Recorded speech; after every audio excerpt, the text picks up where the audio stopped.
Well, happy Tuesday. I'm Dr. Laurie Davis, and I'm feeling a little rusty because it's been a couple of weeks since we've been on the air. And just following up from a beautiful trip to California and back in the saddle today with my friend Ramin Modiri, and we're going to talk about money. Welcome back to the show, Ramin. Oh, it's great to be back. We missed everyone. Mm-hmm. Nice to be Mm-hmm. nice to Yes. be back to our routine. Right on. So today we're streaming live again to share that with people on E360 TV, and the shows are all recorded and archived there. So if you've missed episodes, you can go back in and re-listen. Also, right now on our YouTube channel, Laurie Davis Show Host, and also streaming on our Facebook page, Self Worth, the Missing Link, Superstars.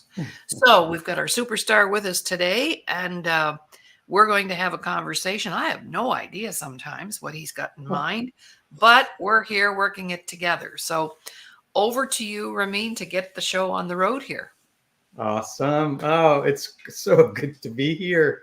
It was like you have self for missing link. This was like for a month or for a few weeks. It was like a missing link not having this Yeah. show. So glad to be with you. Although it was wonderful seeing you in California. It was. Aw, I know everyone really enjoyed your company, and it was nice to have you. So maybe thank you. make a routine of that in the future. Hmm. So anyway, um, what this week I thought about is, it's end of the year. It is a big push on the stock market. A lot of people, they have this good feeling about holidays, with the Christmas coming, and generally markets do well, and we call it Santa Claus rally during the holidays.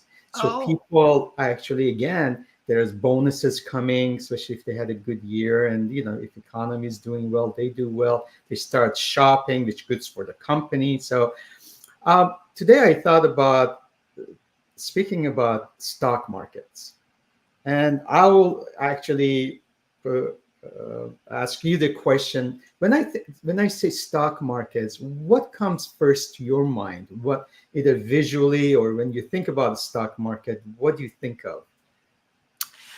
I think of a couple of things. First of all, my parents lived through the Great Depression. And of course, even though we were not alive, we heard about it, the big crash and all of that. So I think of that. I also recognize now that my dad, I believe, might have had some investments there without us knowing about it, Mhm. because he always checked two things in the newspaper: uh, the page with the stocks on it and the obituaries. And I said to him one time, "Why are you reading those obituaries?" And he said, "Just to make sure I'm not there today." Um, so I think about that. The charts in the newspapers, NASDAQ and all of that. And it was published every day in our major newspaper. And also the fact that you can do well and make good money in a very short period of time. So those are kind of like the three things I think of. Do I know anything about it? No. That's why you're Well, here. That's what well, you're. that's actually that's really most of the response that I get. A lot of people think of, they think about the the roaring 20s. They think about the New York Stock Exchange, ringing the bell, or they look at the bull, the statue of the bull. So the idea is, a lot of people think, well, the stock market is New York. Well, this is how the excitement is. Everything's so today. What I'm going to do, I'm going to take you on a journey. We're going to go back and saying that, granted, right now we think about New York and we think about this glamorous or the largest stock market in the world, but it has a large history. So with your permission, I'm going to go and Absolutely. take I this have my little journey. Go ahead. note ready. And it might be full of surprises. It might be some tidbits of information that you might have not known, but hopefully it will be entertaining. So that's what we'll do. So let's go back actually to 2nd century BC, and let's visit the Roman Empire and actually go to Rome. And believe it or not, in the Forum, there was a market that actually exchange of uh, shares were happening, and they would call this, so there's a birth of really stock market, and they would call this Societatis Publiconorum, which was in the forum. So what it was organizations that they were formed to issue something called partes. And partes is what we call it shares now. And what they would do, they would raise money for the public investments, such as like roads or infrastructure at those days, or the bridges. Mhm. This goes back, I mean, when you think about it, over 2,200, 2,300 years ago.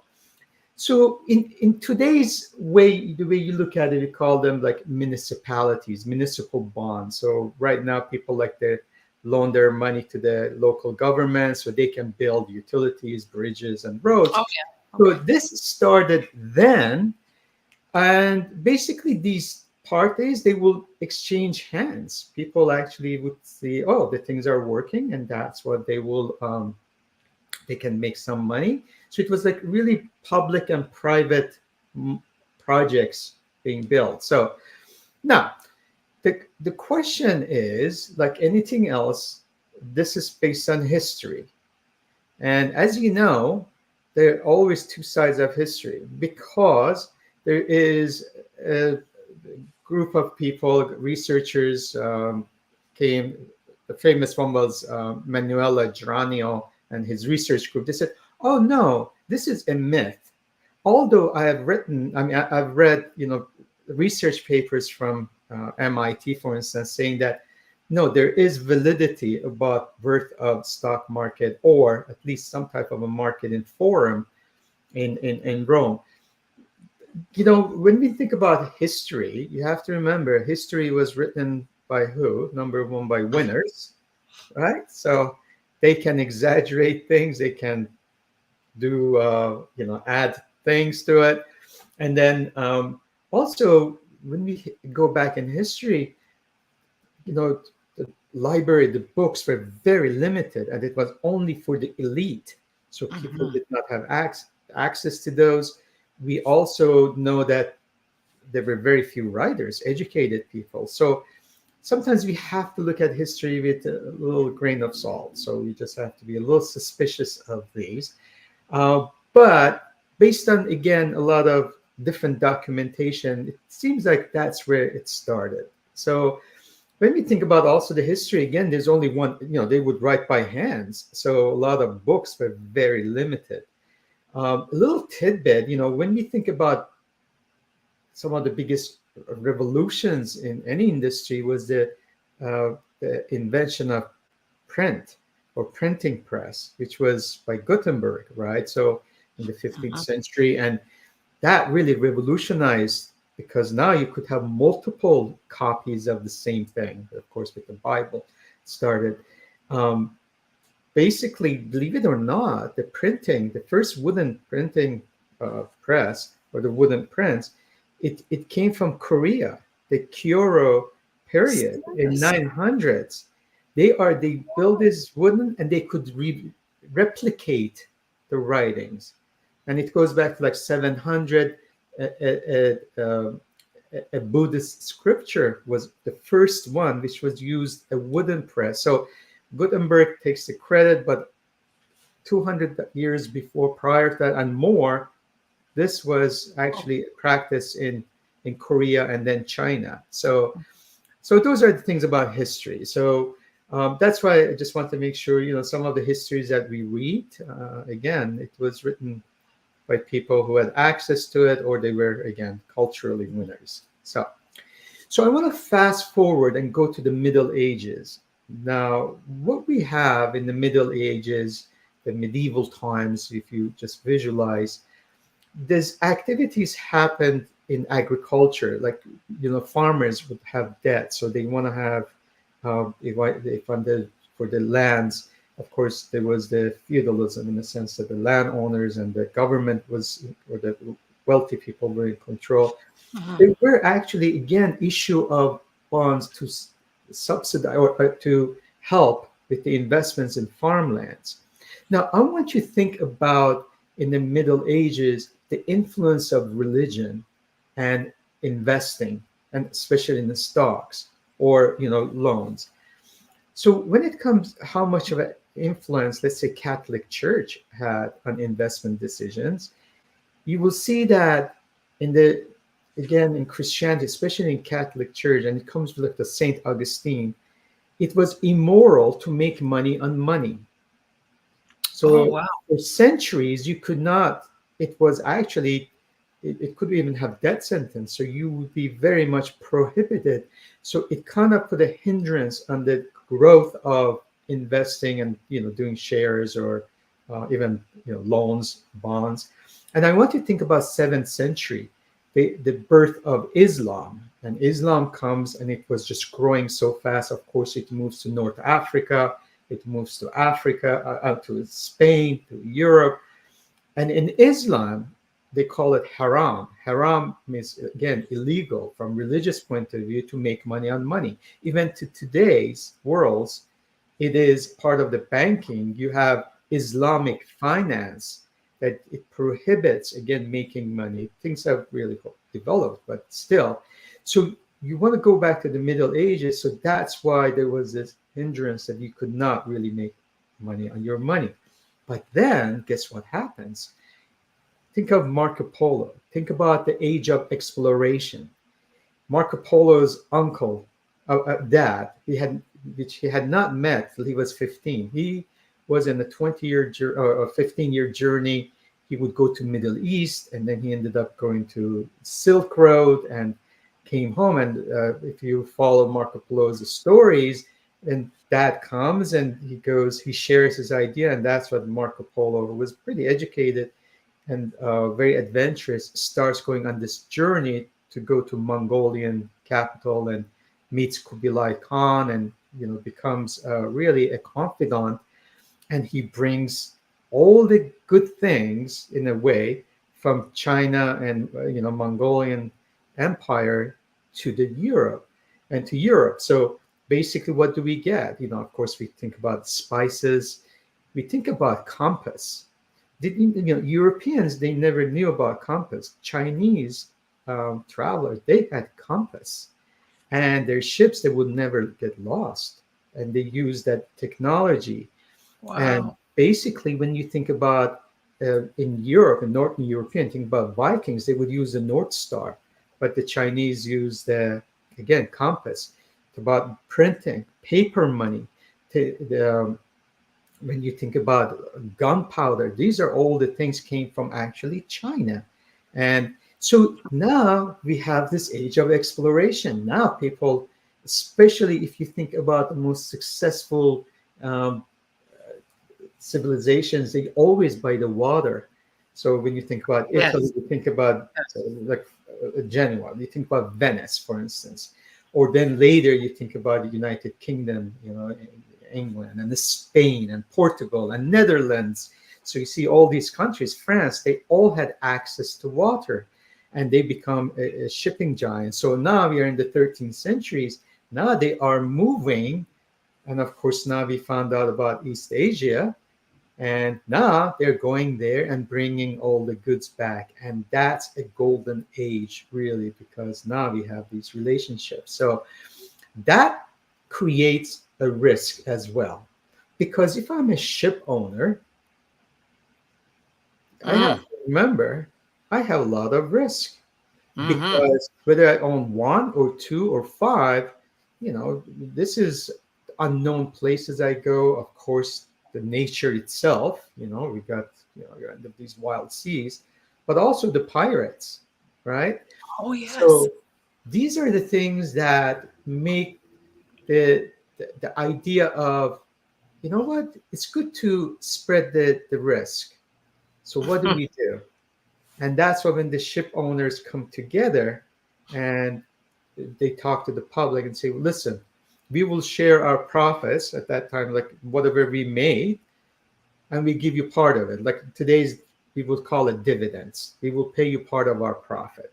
So they go, let's say five ships go, two come back, but they bring so much, that's a lot. So they lost the three, but they bring those two back and they share the profits with people who invested with them. So this is how the mother of really sharing profits and the risk it started. And especially when we think about again, like Venice became an important part of this story. I'm gonna take you. I'm telling you about the good side, all the the good things coming here. But also, you have to remember, we had the Dark Ages, and we had in 1300s, to be specific, like 1341, 47, and 51.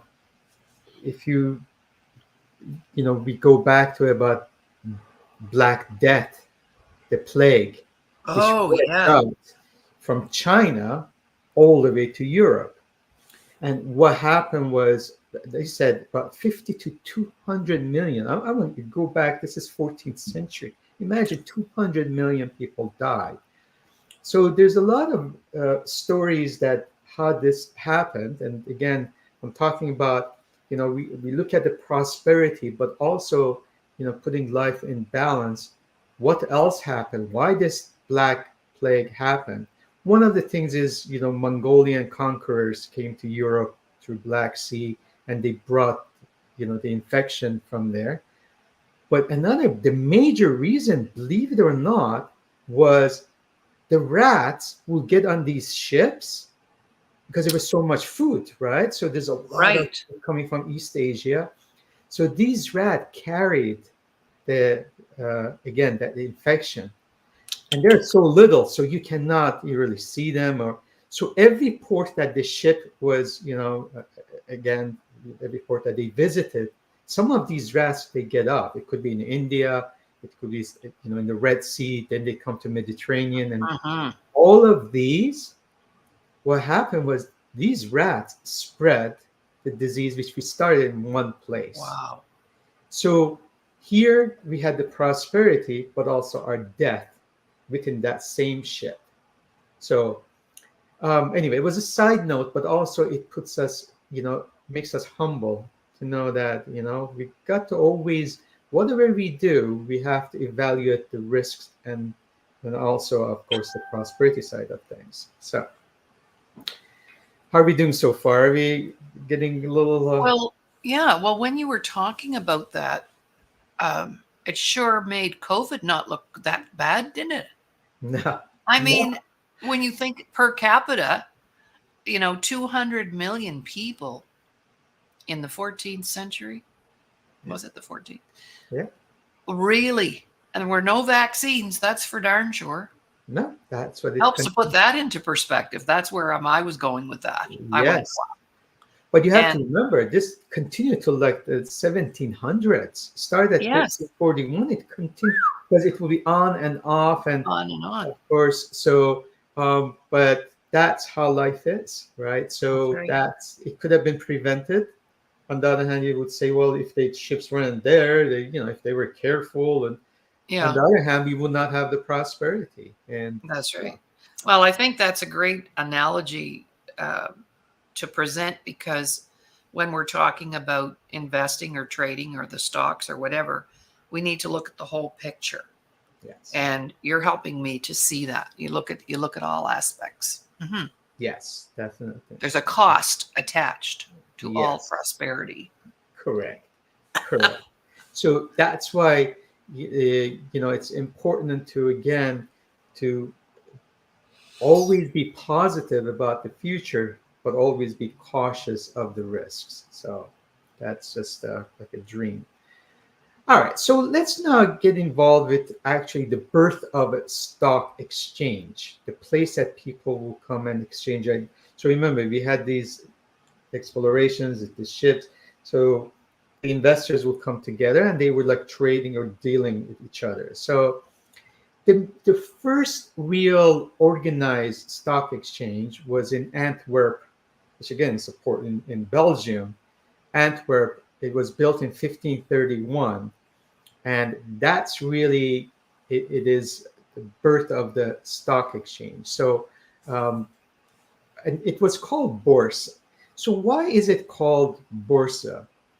because if you go to any foreign country, they don't say stock exchange. They say the bourse. Like in Istanbul, it's called Istanbul Bursası or Borsa Okay. or Buenos Aires Bourse. They don't. Again, that's the language they use.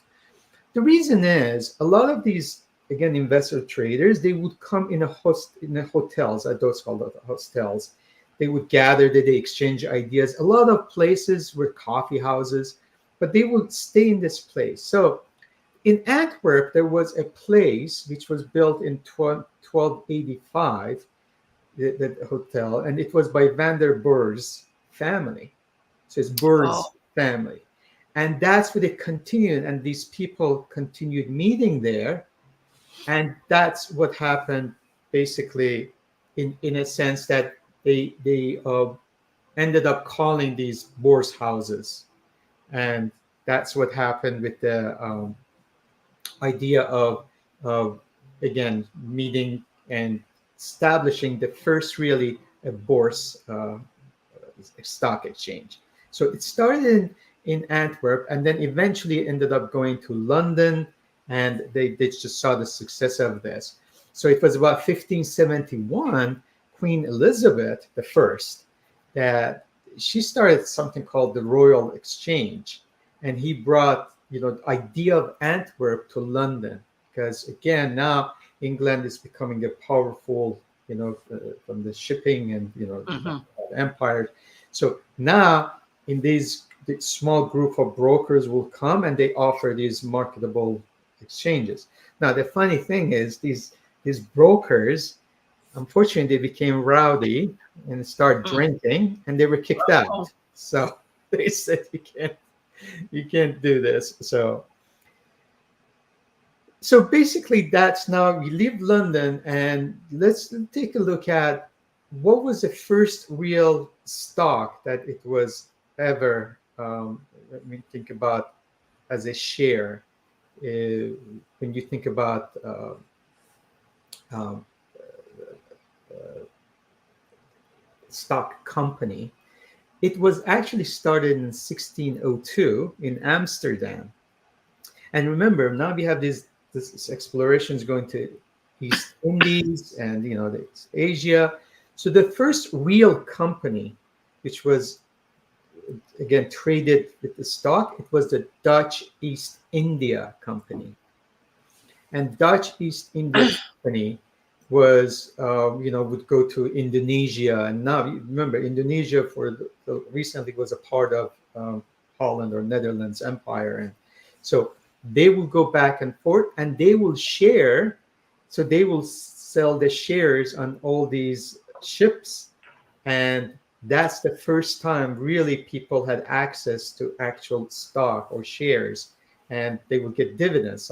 They would get like 16% um, dividends, for instance, and uh, and then by 1606, now the company now has certificate. They're doing the certificate, and now we have Amsterdam Stock Exchange is oh, wow. outside the bridge in Amsterdam, and now it's getting popular. Now, one tidbit: if again, if that company was alive today and it was valued today, it would be worth. You ready for this? Dutch East Indies will be worth $7.9 trillion. Now, Apple is close to $3 trillion, which everybody said, "Oh, after 1 trillion, this is we got Microsoft, Apple." That would have been 7 points. So that was the most valuable company in the history of our ever of any stocks. So more than Wow. 2.5 times what Apple is today. So that puts things in perspective. And that's before technology, Oh, very much so. way before. Yes. So Wow. I'm gonna That's move amazing. forward to London, and we are in London. You know, as I mentioned, they were kicked out. The Royal Exchange started becoming popular, but they had to clean up. But in 1600s, now they're talking about bonds, and then 1698, a broker, stockbroker, his name was John Castaigne, and he started meeting in the coffee house, and he quotes list of the stocks, for the first time, like you mentioned about your dad looking at the paper. Here's like 1698, and now he's writing the stock listing, and he's actually not offering the activities on these. And finally, the London Stock Exchange starts in 1773, and that's how this John Castaigne was the influential in that. So, Wow.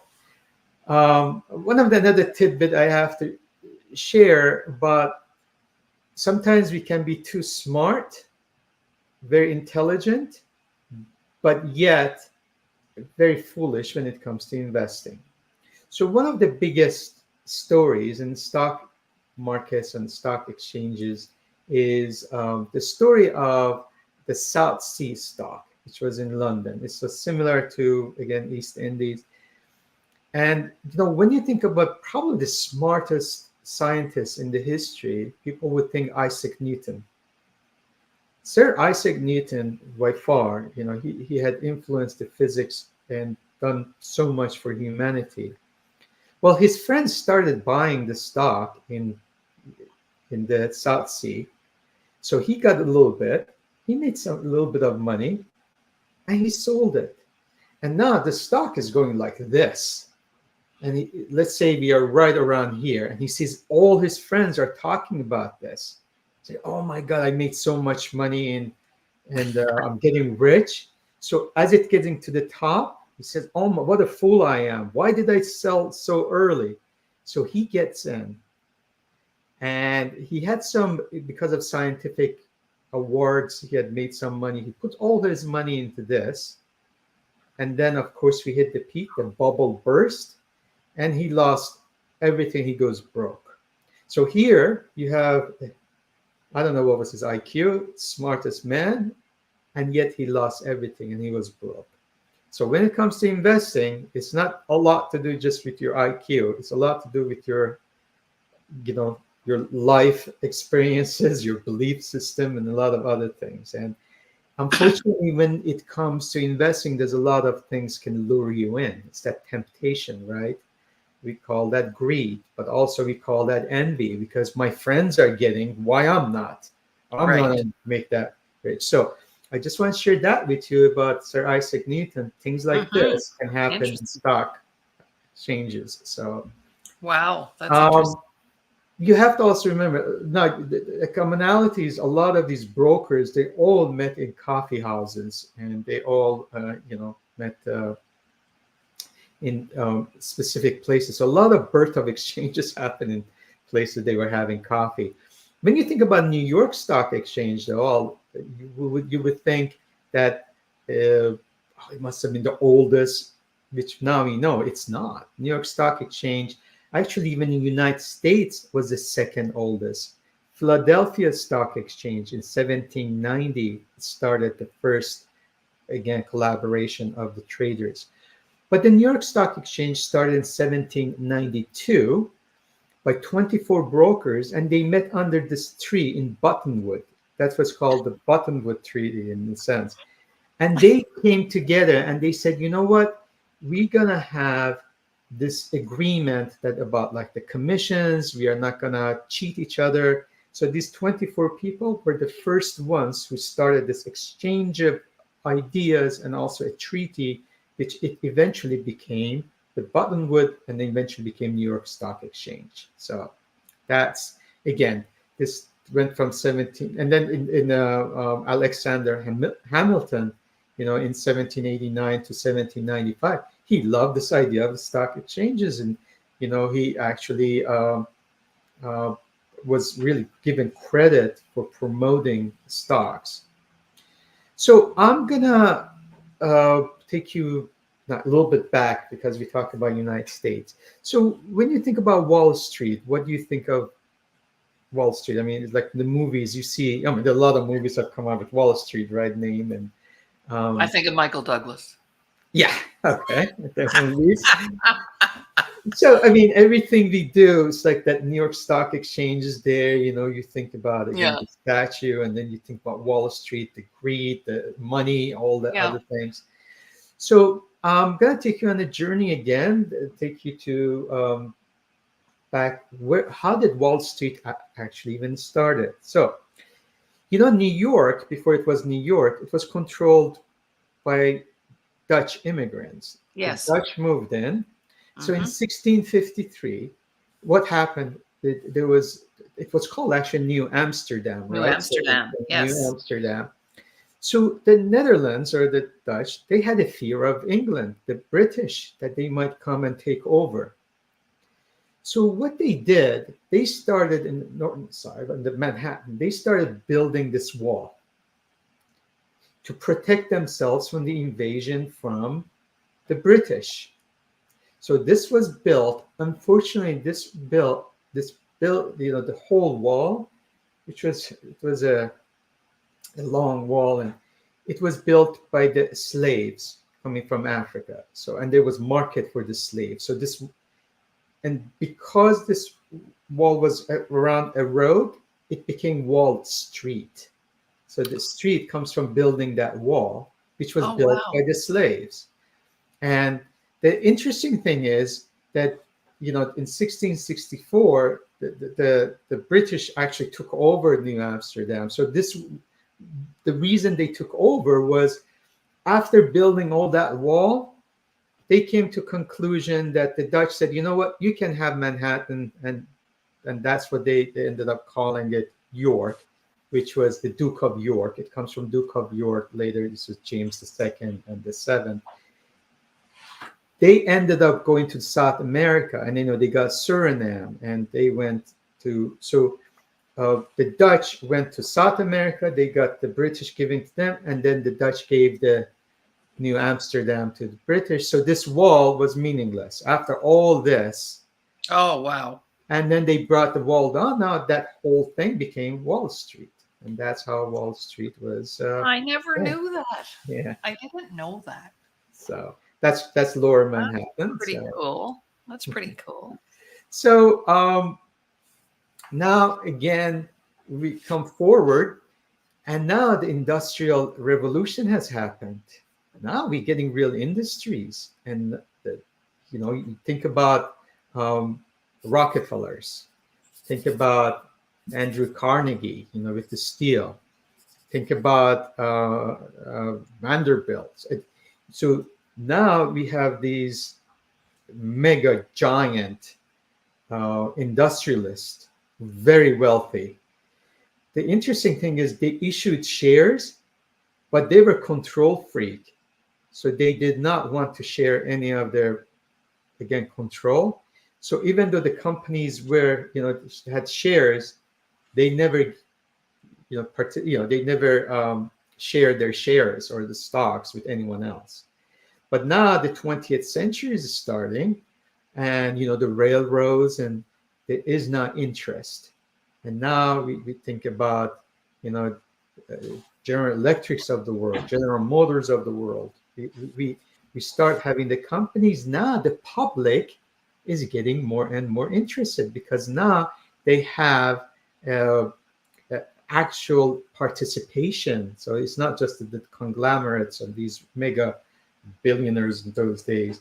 So basically, that's how in 1900s, the 1900s, because of the evolution of this participation, things started working, and of course brings us to the story that you just mentioned, to the roaring 1920s, and of course in 1929, when average investor was borrowing money, they were taking everything that they had, going on margins, and they were buying stocks because just remember the story of Isaac Newton.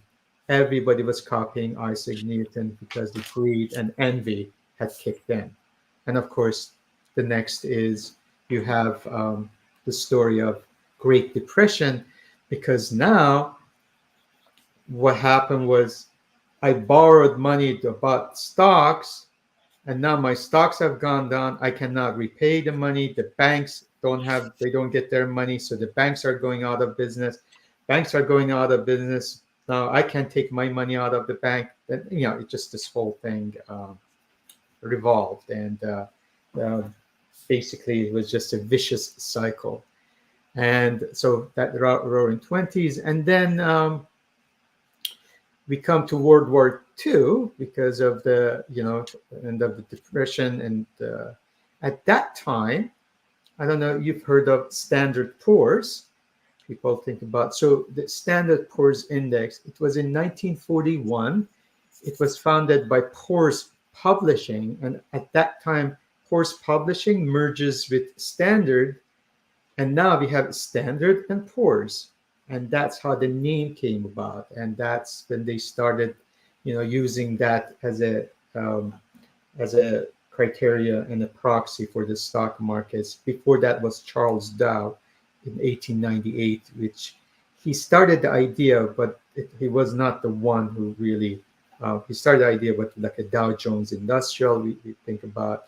And then in 1971, you just mentioned NASDAQ, which with all the other stock markets, they were centrally in a building in an exchange. NASDAQ was automated. It stands for Oh, National wow. Association of Security Dealers.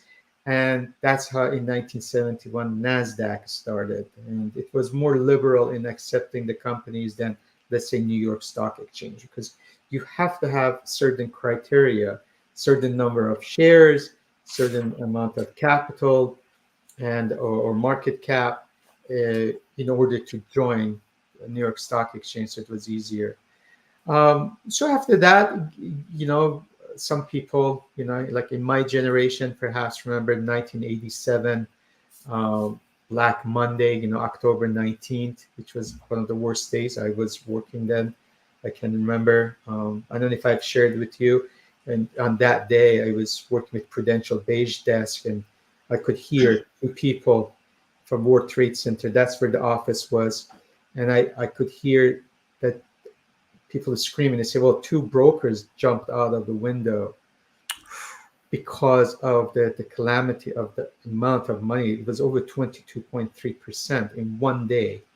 The market dropped. It was Oh. 580 points. So it was, of course, came back, and that's how the central Mhm. bank started. Then you think about 2000 dot-com bubble. Again, you see this history, 2008 financial crisis. These are all about human psychology. We've talked about behavior finance. We talked about the biases. Mhm. You Mhm. see, when you want to believe a story, you believe that story. Mhm. Doesn't matter what the fundamentals are, what happens, the evidence, because again, because the others are doing it, so it must be right. And every one of these, whether it was again 1929, 1987, whether it was 2000 bubble, 2008, it was more of a believing that things are gonna, oh, they're gonna continue. This time is different. As a matter of fact, I'll share a little story. Like Lehman Brothers, it was a catalyst for 2008 financial crisis. 2008 was their best year. They had done one of the best years, but they got these mortgage-backed securities and these structures. They started doing these prime mortgages, and the real estate really bubbling. And people said, "Oh, I'm not going to invest in buying those debts anymore." So the money dried out. But till then, they were like the king. Within the days, once that sentiment changed, they went bankrupt, and they were a catalyst for one of the catalysts for the 2008 financial crisis. So the bottom line is, it's amazing how human psychology and beliefs ends up dictating our decisions, not the reality or the facts, because the facts are there. It's just us as perception. So, and here we are. It's 2023, almost 2024, and Wow.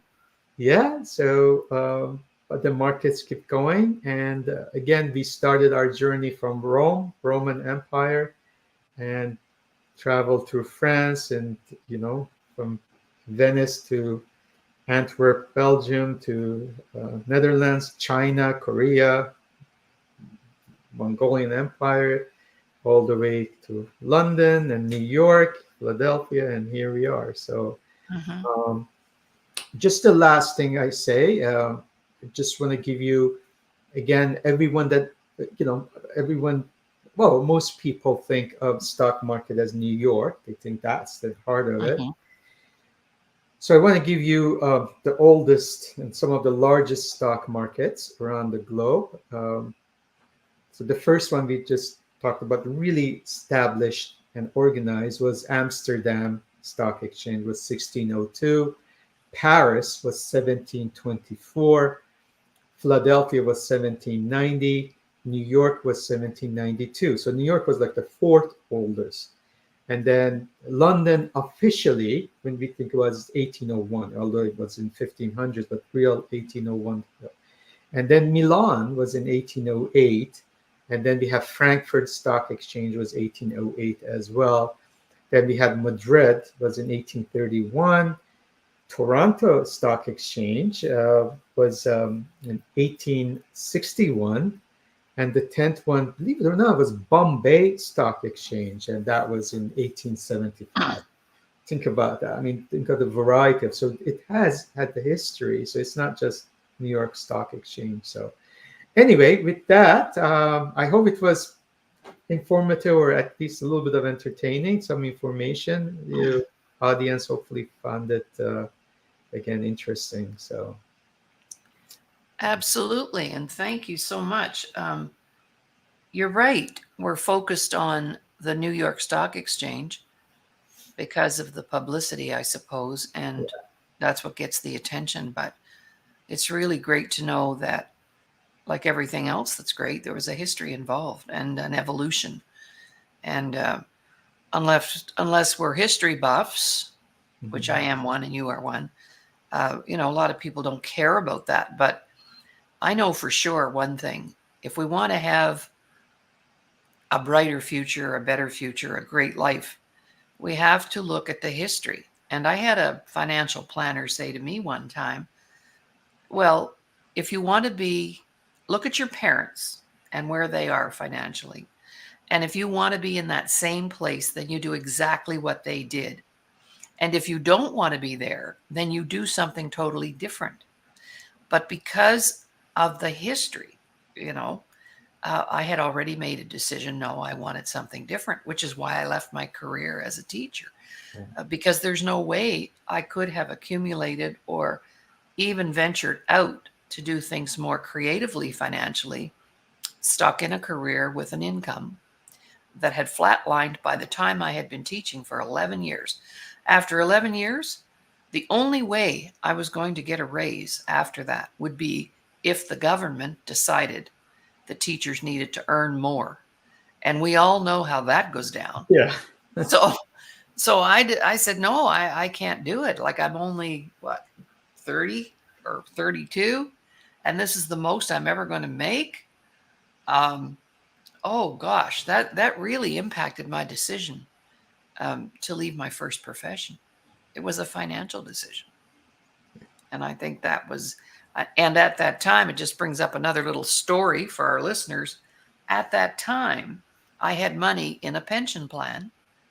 So in the 16th year, I taught 15. I left on the 15th year, but after that, they keep your pension money until you would turn 65. Right. And here we've got this pension fund invested at, 0.05% or some crazy thing.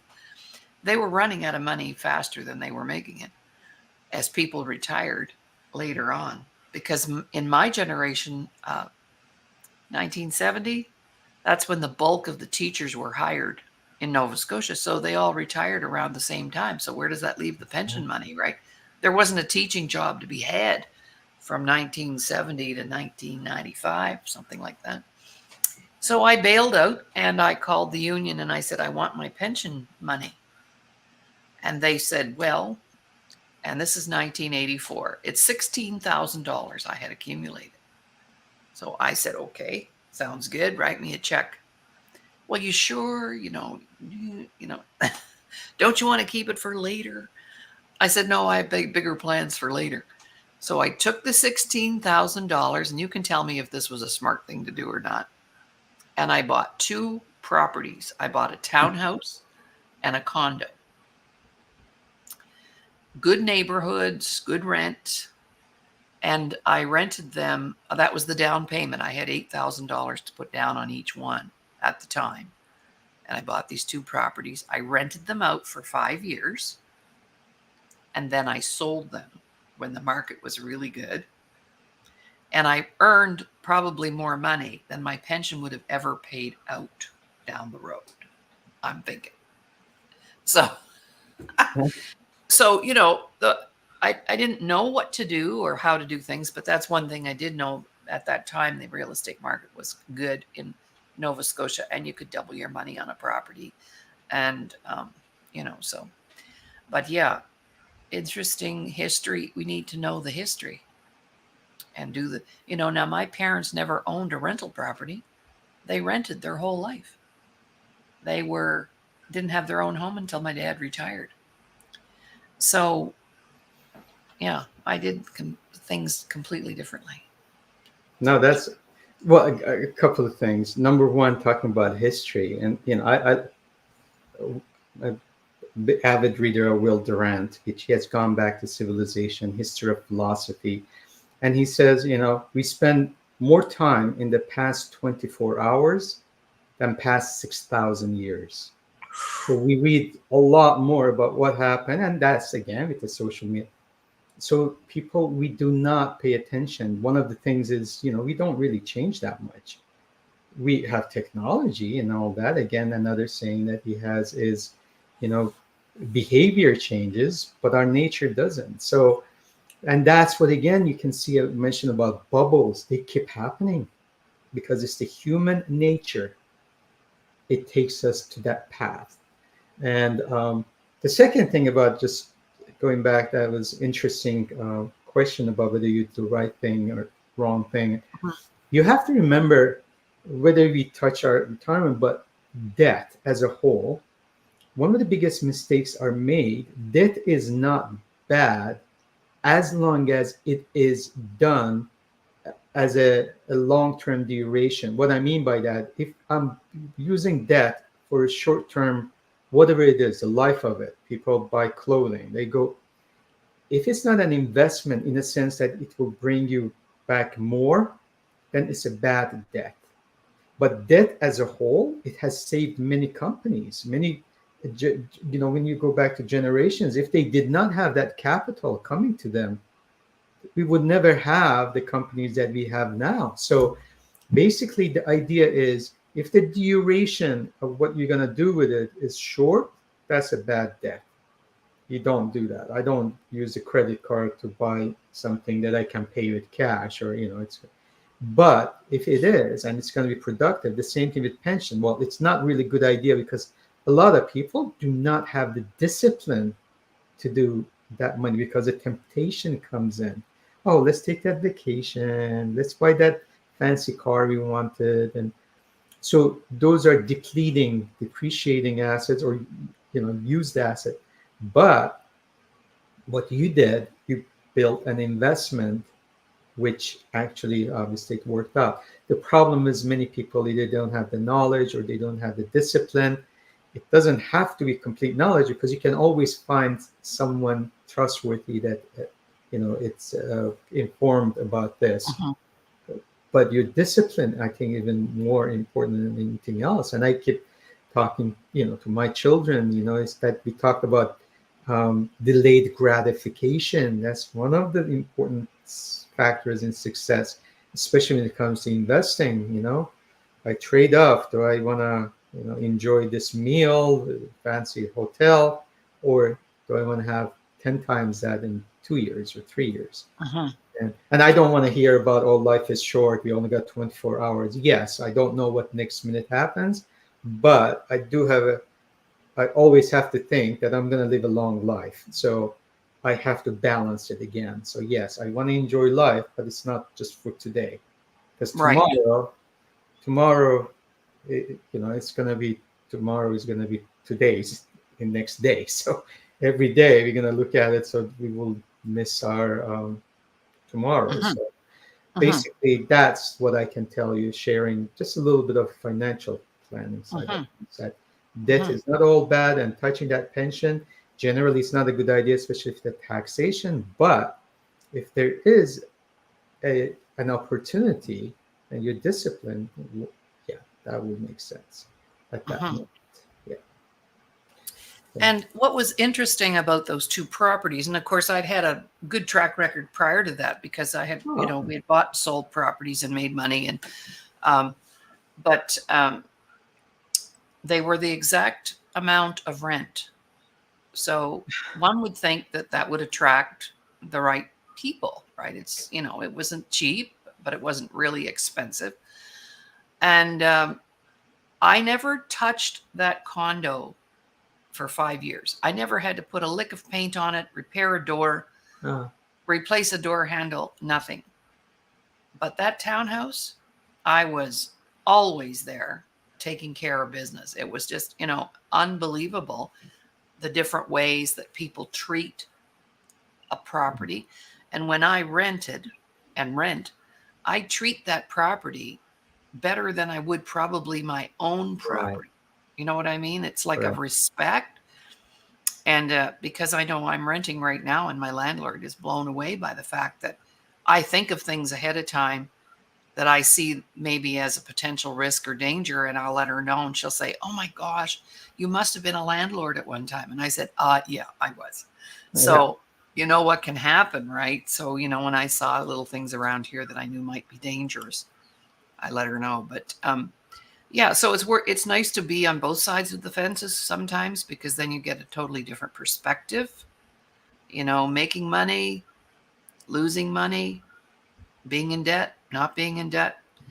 Like you said, there's always the good and the bad in both. And that came out for me today loud and clear, Ramin, when you were speaking. I was picking up on that. Mhm. So we have about 3 minutes. Any other words of encouragement for today? We should speak about our workshops, because I'm always loving to plug that. And Ramin and I are right now co-facilitating 100 workshops in finance. So I'm going to uh, just, if you're interested in knowing more about that, I'll just pop my number up there. And we're going to start a new group. We have one group running right now. We're a new group coming up in January. And we meet twice a week. 1 hour, I do sort of work around the belief systems and empowerment and how that impacts our finance.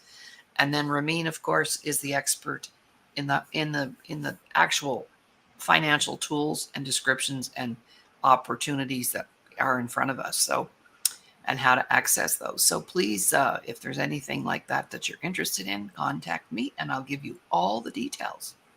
Now over to you for words of encouragement. I want to do my little ad. no, I really I really enjoy our, of course, our Tuesdays. And again, this is a it's funny, sometimes we get so wrapped up in today's events and so much information that the simplicity of life, and again, the lessons that we can learn from our past, from our ancestors, the stories that are told. It's not really about just the facts, but the stories that they go from generation to generation. And we call them wisdom because it's experiences, right? And unfortunately, again, we ignore them. And we always think we are too intelligent to accept them.